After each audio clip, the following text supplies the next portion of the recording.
बिस्मिल्लाहिर्रहमानिर्रहीम। अस्सलामुअलैकुम वरहमतुल्लाहि वबरकातुहू। आज हमारा मौजू है नींद और मौत के बाद कब्र में अज़ाब इलाही।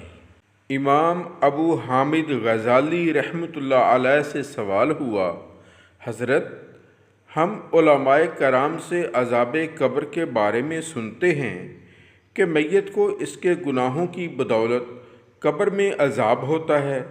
बाज़ ऐसे मौक़े आते हैं कि कब्र को दोबारा खोदना पड़ता है तो हमें अज़ाब की कोई किस्म या इसकी कोई अलामत तो नज़र नहीं आती।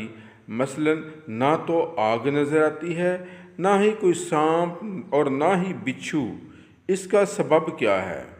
उन्होंने थोड़ी देर के लिए सर झुकाया, गौर व फिक्र किया और फरमाया, कभी कभार आपने सोए हुए आदमी को देखा होगा कि वो बिस्तर पर करवटें बदल रहा है।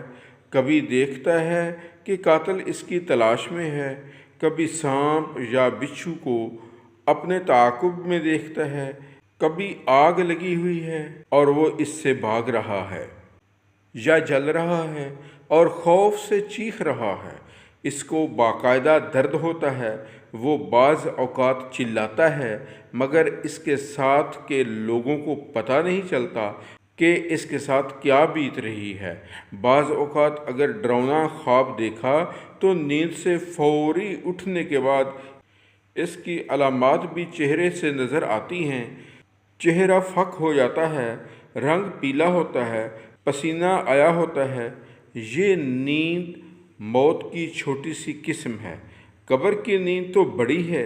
कब्र में तकलीफ़ और अज़ाब इसको ज़रूर होता है जो इसका मुस्तहिक होता है, ख़्वाह हमारी आँखें इसे देखें या ना देखें। अल्लाह तबारक व तआला हमें अज़ाब कब्र से महफूज रखे, आमीन।